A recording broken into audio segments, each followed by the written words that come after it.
Assalamualaikum warahmatullahi wabarakatuh. Perkenalkan, nama saya Siti Mairani dengan NIM 2303060058 dari Prodi Peternakan Fakultas Pertanian Universitas Sumatera Utara.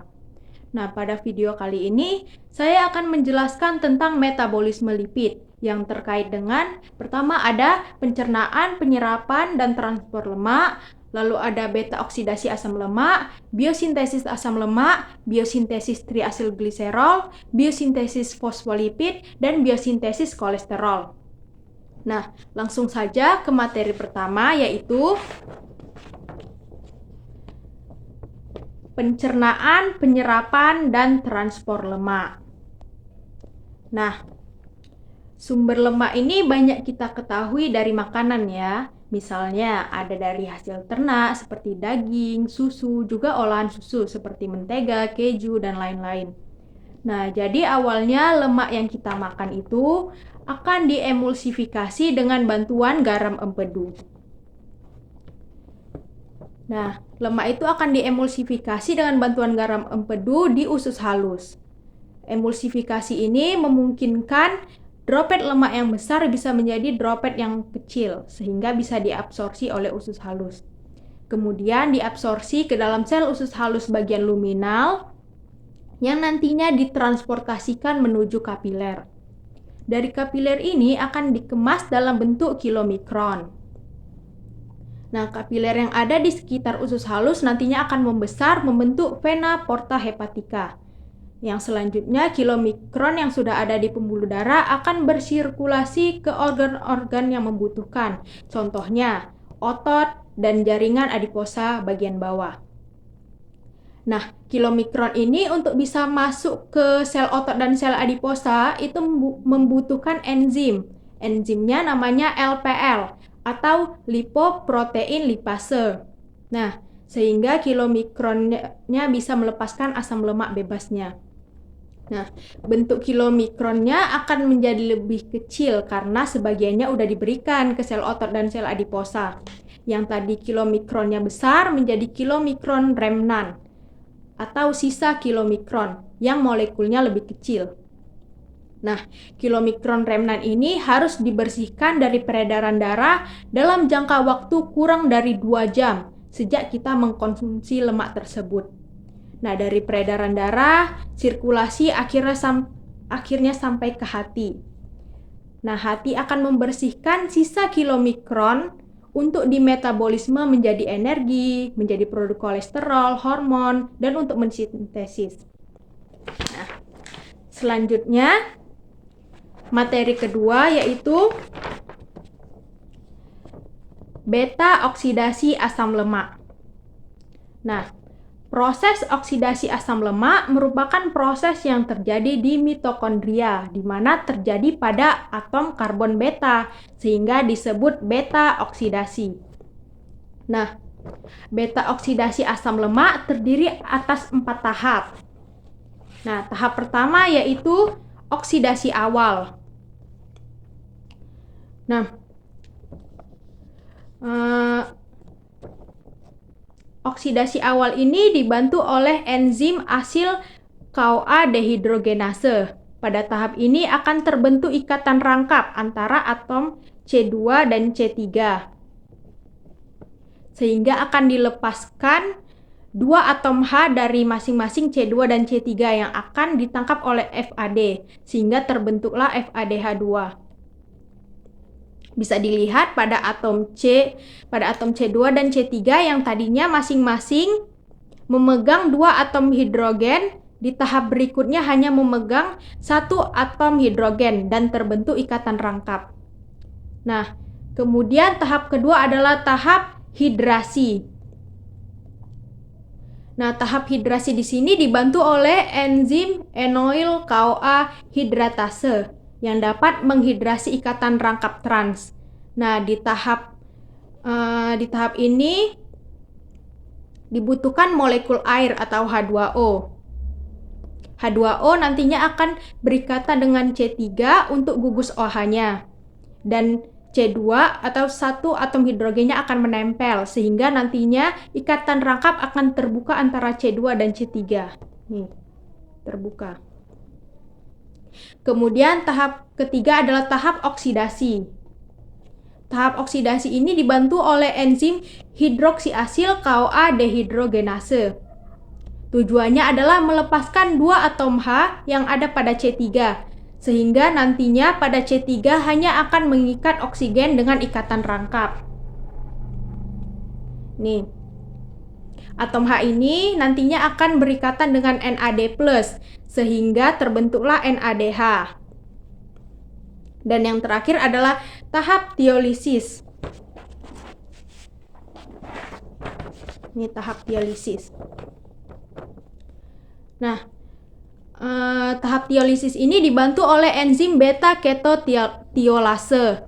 Pada tahap ini terjadi pemotongan antara C2 dengan C3 sehingga akan dihasilkan satu gugus asetil CoA yang terdiri atas 2 karbon dan asil CoA atau asam lemak yang berikatan dengan koenzim A yang jumlah atom karbonnya sudah berkurang sebanyak 2. Nah, lanjut ke materi ketiga, yaitu biosintesis asam lemak. Nah, asam lemak ini adalah rantai hidrokarbon alipatik panjang yang memiliki gugus asam karboksilat.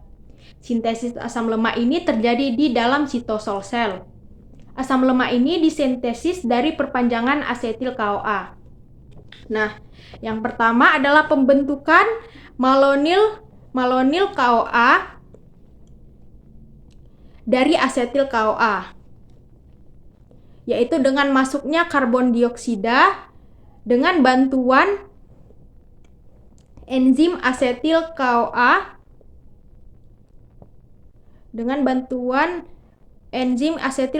karboksilasi yang mengandung biotin dan membutuhkan energi ATP yang diubah menjadi ADP. Nah, setelah terbentuknya malonil CoA dengan bantuan enzim malonil transferase, maka CoA akan tergantikan oleh ACP sehingga terbentuk malonil ACP. Nah, selanjutnya kembali pada asetil CoA tadi, dengan bantuan enzim asetil transferase nih, maka akan membentuk asetil ACP dan akan membentuk asetil ketoasil sintase. Nah, selanjutnya malonil ACP ini akan mengalami reaksi penggabungan dengan asetil ketoasil sintase sehingga membentuk asetil asetoasetil ACP. Nah, selanjutnya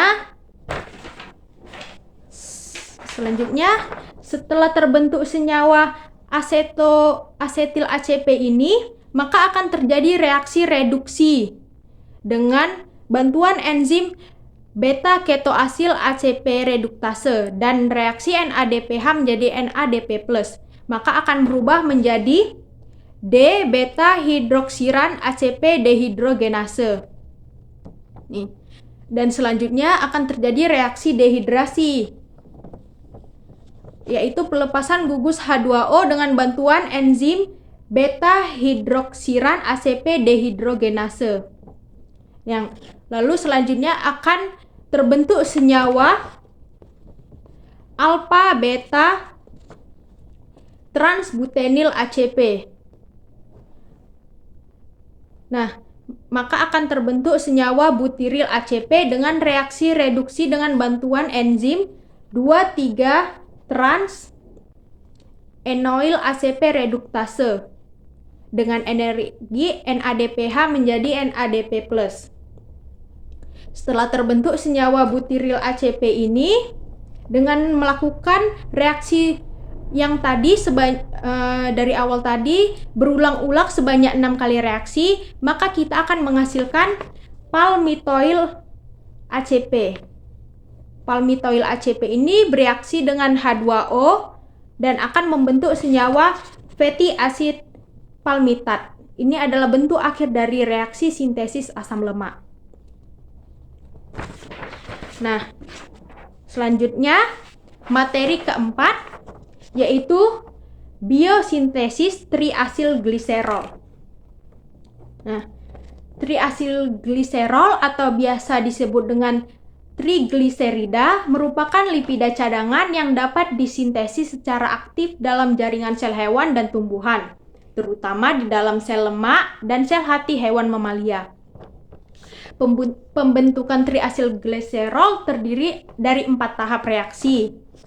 Nah, pada tahap pertama dan kedua yang terjadi dalam reaksi ini adalah proses asilasi gugus hidroksil dari gliserol 3-fosfat.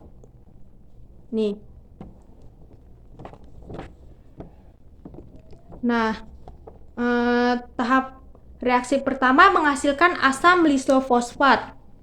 Reaksi ini dikatalisis oleh enzim gliserol fosfat asil transferase. Dalam reaksi ini, gugus asil asam lemak pada KOA asil asam lemak dipindahkan ke gugus hidroksil pada gliserol 3-fosfat secara bertahap sampai pada tahapan reaksi yang kedua. Reaksi yang kedua ini juga dikatalisis oleh gliserol fosfat asil transferase. Sehingga di tahap reaksi kedua menghasilkan fosfatidat. Nah, untuk dilanjutkan menuju tahapan reaksi berikutnya. Selanjutnya pada tahap reaksi ketiga, asam fosfatidat dihidrolisis dengan enzim fosfatidat transferase. Fosfatidat dihidrolisis dengan enzim fosfatidat fosfatase untuk melepas gugus fosfat pada senyawa fosfatidat sehingga dihasilkan senyawa diasilgliserol. Nah, kemudian pada tahap terakhir diasilgliserol bereaksi dengan KOA asil asam lemak dan dikatalisis oleh enzim gliserol fosfat asil transferase yang menghasilkan triasilgliserol. Nah, lanjut ke materi kelima, yaitu biosintesis fosfolipid. Nah, fosfolipid merupakan asam lemak yang terikat kovalen dengan fosfat. Biosintesis fosfolipid dimulai dari reduksi hidroksi asetat fosfat menjadi gliseroldehid 3-fosfat atau biasa disingkat G3P. Nah, molekul asil ACP mentransfer gugus asam lemak ke G3P, menghasilkan asam fosfatidat. Nah, reaksi ini dikatalisis oleh gliseroldehid 3-fosfat asil transferase. Asam fosfatidat ini kemudian bereaksi dengan CTP menghasilkan CDP diasilgliserol. Nah, penambahan serin pada CDP diasilgliserol akan menghasilkan fosfatidil serin. Nah, reaksi ini dikatalisis oleh fosfatidaseril. Reaksi ini dikatalisis oleh fosfatidilseril sintase. Fosfatidilserin melakukan dekarboksilasi menghasilkan fosfatidil etanolamin. Nah, secara terpisah CDP diasilgliserol bereaksi dengan gliserol fosfat menghasilkan fosfatidil gliserol fosfat. Menghasilkan fosfatidil gliserol fosfat. Reaksi ini dikatalisis oleh fosfatidil gliserol fosfat sintase.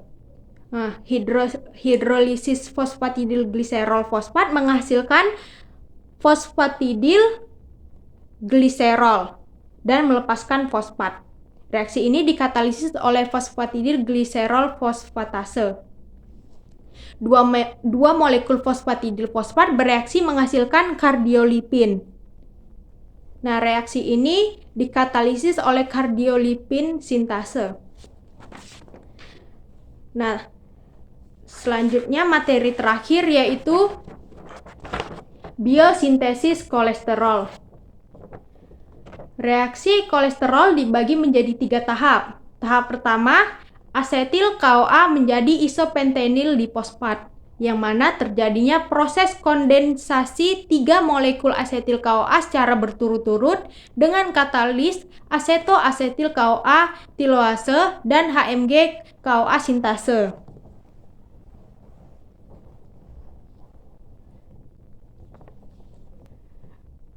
Nah, tahap pertama asetil KOA menjadi isopentenyl difosfat, yang mana terjadi proses kondensasi 3 molekul asetil KOA secara berturut-turut dengan katalis asetoasetil KOA tiloase dan HMG KOA sintase yang menghasilkan 3 hidroksi 3 metil glutaryl KOA atau dikenal dengan HMG KOA. Nah, selanjutnya HMG KOA berubah menjadi mevalonate dengan katalis HMG KOA reduktase, yang mana 2 NADPH ditambah 2H+ menjadi 2 NADP+. Kemudian mevalonate menjadi mevalonate 5-fosfat dengan bantuan katalis mevalonate kinase, yang mana ATP menjadi ADP. Selanjutnya mevalonate 5-fosfat menjadi mevalonate 5-difosfat dengan bantuan katalis fosfomevalonate kinase dari ATP menjadi ADP. Kemudian mevalonate 5-difosfat menjadi isopentenyl difosfat dengan katalis mevalonate 5-difosfat dekarboksilasi, di mana ATP menjadi ADP ditambah fosfat inorganik. Nah, pada tahap perubahan asetil KOA menjadi isopentenyl difosfat membutuhkan energi 2 NADPH dan 3 energi ATP. Lalu tahap kedua adalah isopentenyl difosfat menjadi squalena, di mana isopentenyl difosfat diubah menjadi dimetil difosfat dengan katalis isopentenyl difosfat isomerase, yang kemudian mengalami reaksi kondensasi mulai dari kepala sampai ekor dengan katalis prenyl transferase yang menghasilkan garenyl difosfat atau C10. Kemudian terjadinya reaksi kondensasi kedua, yaitu garenyl difosfat dan isopentenyl difosfat dengan katalis parenyl transferase menghasilkan panesil difosfat. Kemudian 2 molekul panesil difosfat digabungkan dengan reaksi sintesis squalena menghasilkan squalena C30, yang mana NADPH ditambah H+ menjadi NADP+. Lalu pada tahap ketiga, squalena menjadi kolesterol. Pada tahap ini squalena berubah menjadi lanosterol, kemudian lanosterol berubah menjadi kolesterol. Nah, itu dia semua penjelasan dari saya. Saya mohon maaf jika ada penjelasan saya yang kurang jelas atau kurang sesuai, karena saat ini pun saya masih di tahap belajar juga. Terima kasih sudah menyimak video ini sampai selesai. Akhir kata saya ucapkan Assalamualaikum warahmatullahi wabarakatuh.